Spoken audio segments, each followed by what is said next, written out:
What do you want from me? Are you kidding? That's why you kidnapped me. What what purpose does it serve? Welcome to Breaking It Down.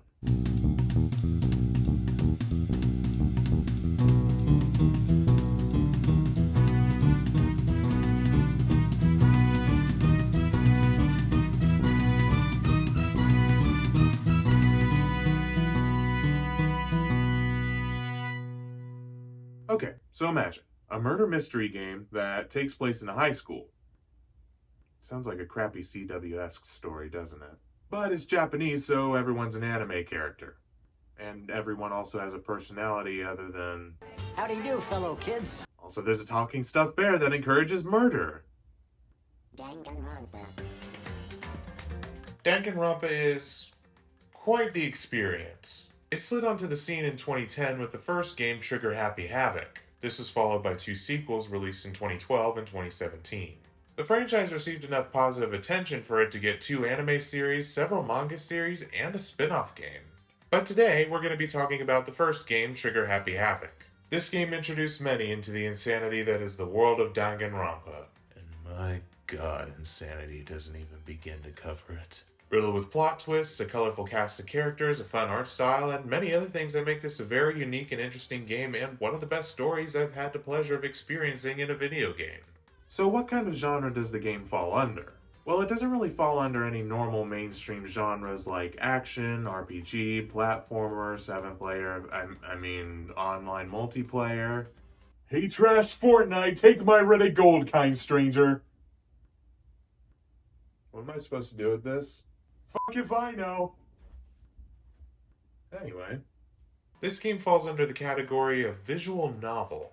It typically involves characters in static poses that convey emotion, since people have trouble understanding that these days. When you have characters that don't move much, you rely heavily on other kinds of visual cues and dialogue to get the story across. When it comes to gameplay in visual novels, it ranges from 25% gameplay to like 5%.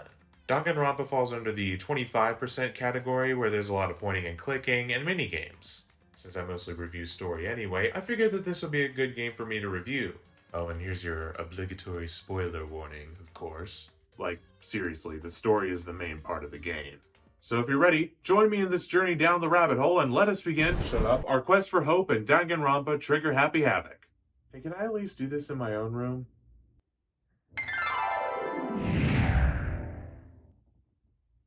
We were here the whole... Why did you kidnap me then? Whatever. Let's break this down.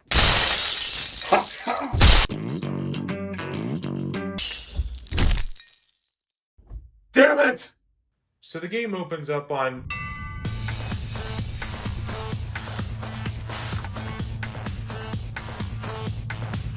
Well, he's not looking very happy.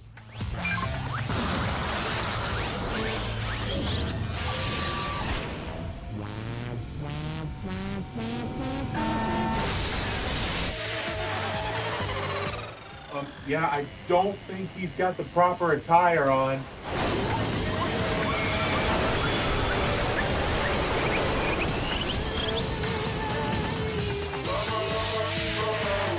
Someone slip me something? Because I feel like I'm tripping balls here.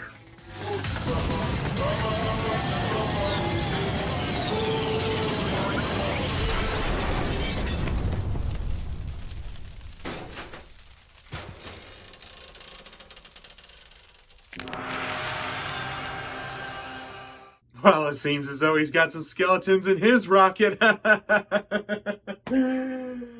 have no idea what's going on. I mean, it's pretty simple. A sentient Yin-Yang teddy bear just shot a man into outer space and his entire skeleton is somehow intact. I mean, what's not to understand?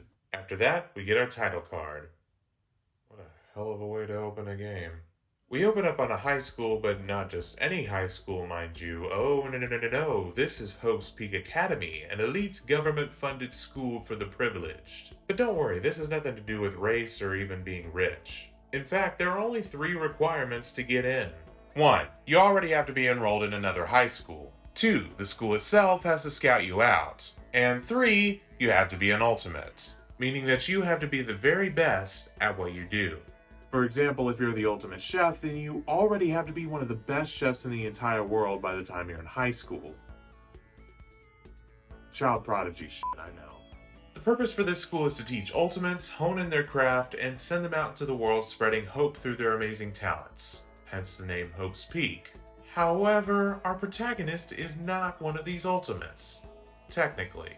This is Makoto Naeki. He was scouted out by the school in a lottery in which one random ordinary student gets picked to participate along with the other ultimates. He was given the title of Ultimate Lucky Student. Makoto's average and he knows it, but he doesn't really have too much of a problem with it, and honestly, that's kind of refreshing to see in a protagonist. Most protagonists these days tend to have either underconfidence or overconfidence in themselves. The only problem Makoto seems to have about his ordinary self is that he's afraid of not really fitting in.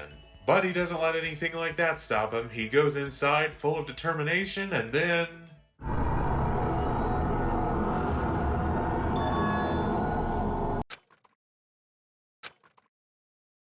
Well, he just lost confidence right there at the beginning. Just walked in and...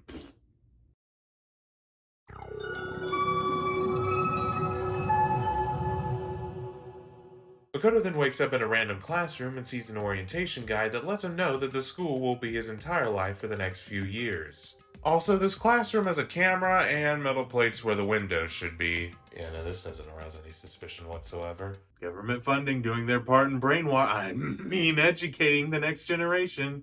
Makoto heads outside and wanders into the main hall where he finds 14 other students. They all decide to introduce themselves so everyone can get to know one another. Alright, here we go. We're going to introduce everyone now, so pay attention. This is Leon Kuwata, the ultimate baseball star. And yet, despite being the ultimate baseball star, he actually hates baseball. He's never gone to a single practice, and yet he was his high school star player. He wants to be a singer, as if his attire wasn't obvious enough. Speaking of singers, this is Sayaka Maizono, the ultimate pop sensation. She's the lead singer of a very famous pop group in Japan. She also has very good intuition, to the point where Makoto's questioning whether or not she's psychic. Sayaka and Makoto seem to know each other, but before they can ask about one another, they're interrupted by this loudmouth over here. This is Kiyotaka Ishimaru, Taka for short, the ultimate moral compass. Well, I guess moral compasses can also be assholes. Jokes aside, he really does mean well most of the time. He's an honor student, also unsurprising, and his personality is pretty much just a Shia LaBeouf green screen video. Just do it! This is Toko Fukawa, the ultimate writing prodigy. She wrote a novel when she was 10 years old. Christopher Paolini ain't got nothing on her. But despite her successes, she's got what you call an inferiority complex. And not just a little one either. It's like, if you so much as look at her the wrong way, she'll think you're judging her. But then again, I think she's got some other deep-seated issues as well. I mean, when she accuses you of looking at her weird, she's got this face. That face honestly terrifies me. Well, hopefully she won't have anything worse. She is, however, one of the more interesting characters for me, and don't worry, you'll find out why. Anyway, this is Chihiro Fujisaki, the ultimate programmer. She's very shy and timid, and like Toko, has an inferiority complex, but she handles it differently than her. Chihiro just apologizes all the time. This is Kyoko Kirigiri, the ultimate, well, the thing is, she's a bit antisocial. She tells you your name, not much else. Even asking her what her ultimate thing is just gets you nowhere, stating that she doesn't have to tell you. She is one of my favorite characters in the game, and, well, again, you'll find out why later. This is Hifumi Yamada, the ultimate fanfic creator? Seriously, could you even call that a profession? Well, I mean, 50 Shades of Grey started out as a Twilight fanfic, so anything's possible? He's very pretentious about his work, even going so far as to compare himself to Van Gogh, which if you know anything about Van Gogh, this makes him nothing like Van Gogh. For whatever reason, he likes to address everyone by their last name. Also, he comes across as a bit of a creep, like the fact that he's only attracted to 2D women. The irony is not lost on me, don't worry. And has a face that only a mother would love. If his mother was a fat squirrel. This is Junko Inoshima, the ultimate fashionista. Makoto recognized her immediately because she's been on so many magazine covers, though he does point out that she doesn't look exactly like she does on the covers. She doesn't get too offended by this, and she actually points out that a lot of the covers are photoshopped anyway. You know, for a fashionista, she seems pretty nice. This is Mondo Owada, the ultimate biker gang leader. And unofficially, the ultimate potty mouth, as he has the highest F-word count in the game. He's currently the leader of the largest biker gang in Japan and has earned respect from every other gang in the country. And he did that while in high school, and with that haircut that vaguely reminds me of a bugle chip. So, yeah, don't cross him because he can do anything. Anyway, this is Aoi Asahina, though she prefers to just be called Hina. Thank goodness for that, because I don't want to sound like a yodeling pirate every time I try to pronounce her name. She's the ultimate swimming pro. She's also one of my favorite characters because even if she doesn't fully comprehend what's going on at times, she makes up for it in optimism, empathy, and spirit. This is Byakuya Togami, the ultimate affluent progeny. Or as I like to call him, Dick! He's my least favorite character of the game, mainly because that's what he is, a full-on jerk. He's also the heir of his family's fortune, so that may have something to do with it. Rich people, am I right? Wait, no, I didn't mean it like that! This is Sakura Ogami, the ultimate martial artist, and I'd like to point out that Sakura is a girl. I'm telling you this because both me and Makoto were thrown for a loop. She's competed in 400 matches and hasn't lost a single one, even competing in America and winning. This is Celestia Ludenberg, the ultimate gambler. She's the only character in the game that doesn't have a Japanese name, and when Makoto asks her about it, she gets a bit defensive. She's never lost a bet and has won many gambling tournaments through expert deception. It even earned her the nickname Queen of Liars. She also gives off kind of an uneasy aura, if you ask me. And lastly, this is Yasuhiro Hagakure, Hiro for short, the ultimate clairvoyant. He's a bit of a goofball and is very laid back. He's also 21 and still in high school because he's been held back a few times. Alright, now that we got all our introductions out of the way, it's time to figure out what the hell is going on here. As it turns out, all the other students experienced the exact same thing Makoto did. They walked up to the school, headed into the main hall, passed out, and woke up in a classroom. As they're trying to figure out who or what could have done this,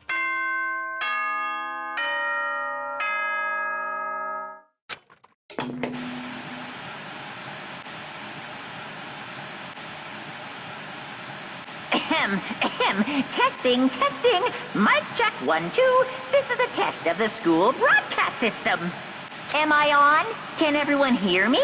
Okay, well then. To all incoming students, I would like to begin the entrance ceremony right now. Please make your way to the gymnasium at your earliest convenience. That's all. I'll be waiting. well, after that ominous message, everyone decides to head to the gym. Now from this point onward, there's an uneasy feeling throughout the rest of the game, which I feel is partially attributed to the soundtrack. It gives off an eerie yet slightly relaxing sound. The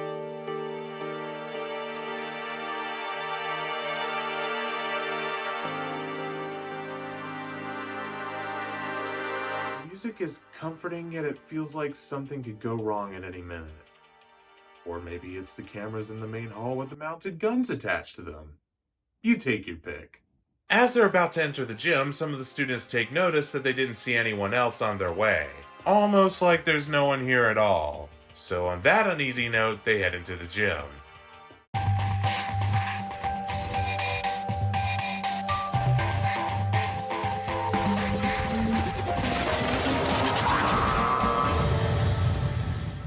Oh boy, it's the Yin-Yang bear. Let me go get my spacesuit attire on. Huh? Teddy bear? I'm not a teddy bear. I am Monokuma! Whoop-de-doo, it's Monokuma, the school headmaster. Japan's f***ing weird to have a teddy bear as a headmaster, I tell you what. Okay, that was a joke, because it seems that everyone else is confused as to what's going on as well. Also, Monokuma is a bit, strange. Personality-wise, I mean. He states everything rather matter-of-factly. For example, he states that school life will essentially be living on the premises in a commune with enough food and budget in the school system to last a lifetime, which is how long they're going to be staying there, by the way. Also, they're completely cut off from the rest of the world. He just says that the same way one would talk about the weather. Oh, but there's more. He also mentions that there is one way to leave the school, the graduation clause. Essentially, if one were to disrupt the harmony of the commune, they alone would be allowed to leave. And disrupting the harmony apparently means murder. And that's where that uneasy feeling comes in again. Monokuma finds taking what was to be the very hope of the future and filling it with despair exciting. The students don't believe Monokuma, but Monokuma's not laughing. Well, okay, he is laughing, but not in a gotcha way. Mondo loses his shit and attacks the bear. Monokuma warns him that violence against the headmaster is against school regulations. When Mondo doesn't stop, Monokuma blows up.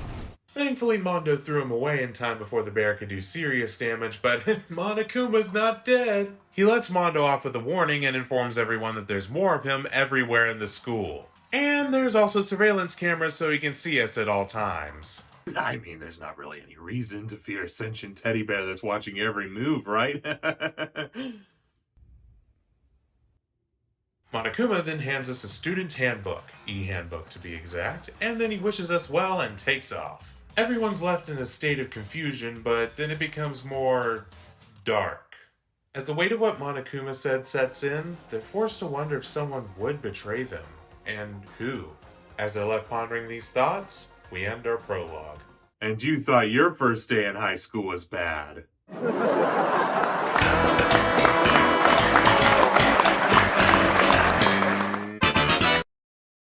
Hey, thanks for watching the video.